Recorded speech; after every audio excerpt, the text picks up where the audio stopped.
Welcome to the Lantern Files, where silence has a sound and every shadow hides a story. If you love mysterious, slow-burn horror, make sure to subscribe and turn on the bell icon, because tonight, we're going to a house that doesn't like silence. The trees were shedding their last golden leaves when Evelyn Carter and her husband Mark found the house. A 3-story colonial relic at the far end of Bodder Lane, paint peeling, porch crooked, but rent unbelievably cheap. The real estate agent, Mr. Doyle, handed them the keys with a nervous smile. Just one small thing. Don't let the house fall silent. Keep a light on at night. They laughed. Superstitions, they thought. Old men and their ghost stories. That evening, boxes piled high, laughter echoing through empty rooms until Evelyn stopped. A faint whisper drifted down the hallway. It sounded like someone softly repeating her name. Evelyn, confused. "Mark? Did you call me?" Mark. "No. Probably the wind through the vents." She nodded slowly, but as she turned away, the ceiling light above them flickered 3 times. Evelyn was a lifestyle vlogger. That night, she recorded a moving-in vlog for her followers. The next morning, she edited the footage, and at exactly 6 minutes, a child's giggle echoed faintly in the background. She frowned, rewound the clip. This time, a low whisper followed the laugh. A whisper that said, "Don't turn off the light." Her hands trembled. She glanced at Mark. "Did you hear that?" They replayed it again, and the whisper came earlier than before, as if it knew she was listening. That night, Mark noticed something on the living room window. Written in the thin layer of dust, the same words. "Don't turn off the light."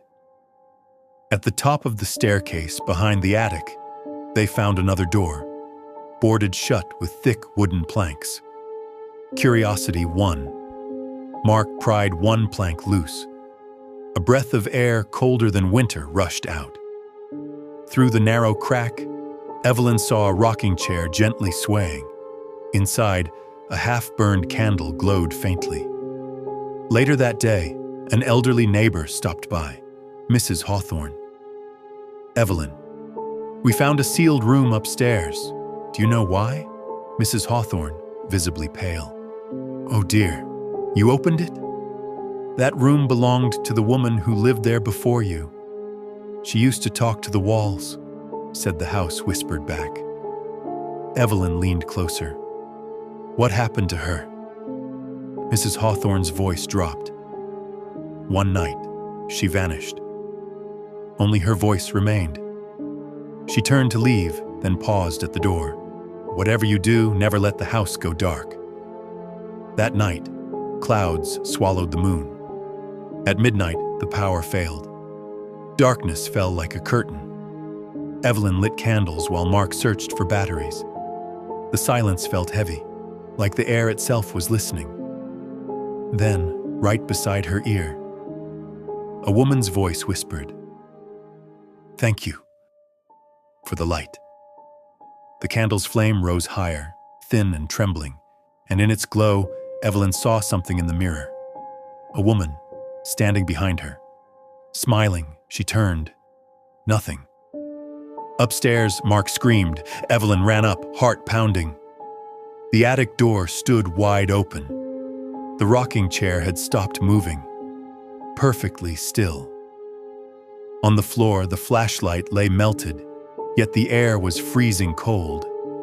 They hammered the door shut again, this time with more nails than before. By morning, sunlight returned. Warm, innocent, pretending nothing had happened. They packed their suitcases, ready to leave. But on the kitchen table lay a framed photograph. It showed a woman holding a candle, and behind her, Evelyn, wearing the same clothes she wore the night before. She froze. They hadn't taken any photos. Mrs. Hawthorne appeared at the door, eyes full of pity. Mrs. Hawthorne, every tenant leaves something behind. A voice, a reflection, sometimes even their shadow. Evelyn glanced toward the hallway mirror. Her reflection blinked. Half a second they loaded the car, refusing to stay another night. Mark locked the front door, exhaling in relief. But before he could turn away, a whisper slid through the crack of the door. "You forgot to keep the light on." Inside, the hallway lights flickered once, twice, 3 times, then went dark. 2 weeks later, a new family moved in.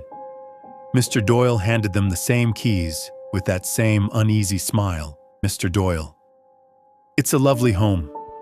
Just remember, the house doesn't like silence. Keep one light on at night." As the family stepped inside, a faint voice whispered from somewhere deep within the walls, "Welcome home." Let's move on to the next horror story. It started with a radio signal, faint, distorted, but repeating every night at 3:33 a.m. A group of university friends, Eli Parker, Lena Rowe, and Dr. Henry Vale, a communications professor, discovered it while scanning shortwave frequencies for a research project. The transmission was strange. A soft female voice whispering coordinates, followed by 3 words. "We're still here." At first, they thought it was an art project. Then they checked the coordinates. It led to Black Hollow, a forest abandoned after a military experiment in 1974. No data, no access. The government had erased the place off maps. Naturally, they went anyway. The forest was unnaturally quiet. No insects, no wind, just stillness, as if the air itself was waiting. Eli set up the radio equipment beside the ruins of a concrete structure, the remains of an old listening station. At exactly 3:33 a.m., the static returned. This time, the voice was clearer. "Can you hear me?" "We never stopped listening." Lena frowned. "It sounds close." Then the radio began picking up their own voices, delayed, distorted, repeating words they hadn't said yet. Eli, "What's happening?" Radio, delayed. "What's happening?" Lena, "Turn it off." Radio, "Too late." They played back the tape from the previous night. Halfway through, another voice appeared, male, calm, whispering over their conversation. "You're sitting in my chair." They froze. None of them had spoken those words. Dr. Vale looked pale. This station was designed to record signals from space, but the last transmission received... He stopped. "Eli." "What?" Dr. Vale. "Was from us. Decades ago." The signal grew louder. Lena swore she could hear breathing between the static.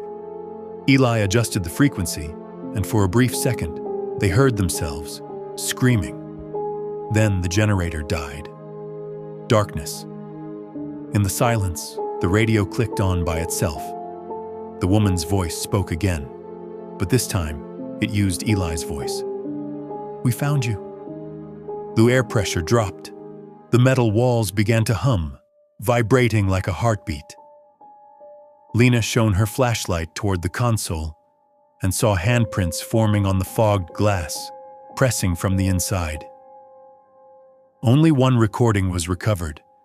It's 6 minutes long. At first, just static, then footsteps, then a scream, abruptly cut off, and finally, a whisper that matches Lena's voice. "Don't listen to this." The last sound is a faint click, and the signal looping one final time. "We're still here. We're still here. We're still..." Silence. Epilogue. 2 months later, students reported a new signal on the same frequency. At 3:33 a.m., It plays the sound of footsteps, a soft cry, and then, "This is Eli Parker. If you can hear this, don't answer." And every night, right after his voice fades, the transmission repeats one more word, slowly, deliberately. "Welcome." Let's move on to the next horror story. It was close to midnight when Sarah Miller and Jason Cole drove through the winding road, cutting across the dense Willow Creek Forest. The forest seemed endless, walls of dark trees pressing in from both sides, their branches arching like skeletal hands. Rain had fallen earlier, leaving the cracked asphalt slick and glinting under a thin slice of moon.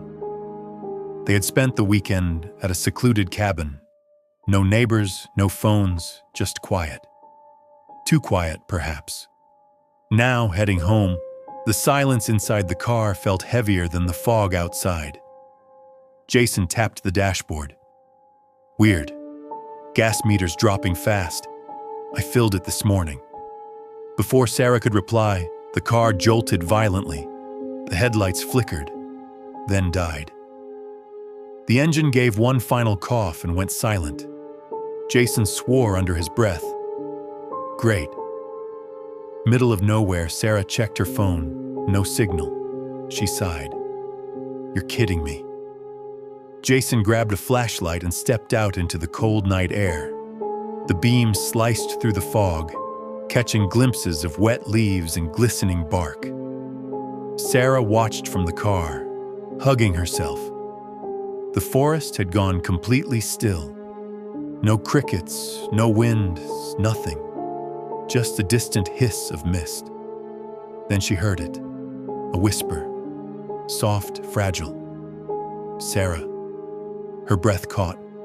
She glanced toward Jason, but he was still at the hood, motionless. The whisper hadn't come from him. It came from somewhere behind the car. She turned slowly. Between the trees, half hidden in fog, stood a woman, pale, dressed in white, her long hair hanging over her face. Sarah blinked. The figure was gone. Jason slammed the hood. "Battery's fine. Fuel line's gone. We'll have to walk." The fog thickened as they made their way down the road. After a few minutes, a faint light appeared ahead, warm and flickering. Sarah's relief broke through her fear. Finally. A house, maybe? But it wasn't a house. A rusted hook hung from a tree branch, and from it dangled an old lantern, its flame trembling in the wind. Jason frowned. Who'd hang this out here? Then Sarah saw her again, the woman in white standing beneath the lantern, her head tilted slightly, as if listening. "Jason," she whispered, voice trembling. "She's right there." The lantern flared suddenly, light flooding the trees. In that instant, dozens of faces appeared around them, gray, hollow-eyed, some smiling, others screaming silently. Jason grabbed Sarah's hand. "Run!" They ran blindly, the forest twisting and stretching like a maze. The whispers returned, now a chorus, pleading, mocking, calling their names. Finally, they stumbled into a small clearing. Ahead stood a shack, crooked and half swallowed by the woods. A decaying sign above the doorway read, "Lantern House." Inside, hundreds of lanterns lined the walls, brass, glass, and iron, each holding a tiny, flickering flame. Jason exhaled. "We'll wait here till morning." But Sarah stepped closer to one. Inside, pressed against the glass, was a face, eyes wide, mouth open in a frozen scream. "Jason," she whispered. "They're alive." The flames began to dance violently. Whispering filled the room again, louder, overlapping, desperate. Jason turned to the door. "We need to go. Now."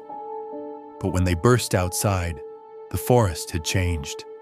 Every tree now held a lantern, stretching into the fog like a glowing graveyard. At the end of the lantern-lit path stood the woman in white. holding an unlit lantern. Sarah's voice broke. "She's waiting for us." "Don't look at her," Jason began, but the ground beneath him cracked open. His scream vanished into the darkness below. Sarah fell to her knees. "Jason!" Behind her, that same whisper came again, soft, final, almost tender. "Now your lantern is ready." When rescuers found the abandoned car days later, the seats were empty, the doors wide open. No sign of Jason or Sarah. But deep within Willow Creek, hikers sometimes spot a faint trail of lanterns swaying in the mist. And if you follow them long enough, you'll hear your name whispered too. Because in one of those lanterns, two new flames burn side by side, a man and a woman, their faces forever frozen in a silent scream. That's all for today. If you liked the video, please make sure to subscribe. See you guys in the next video.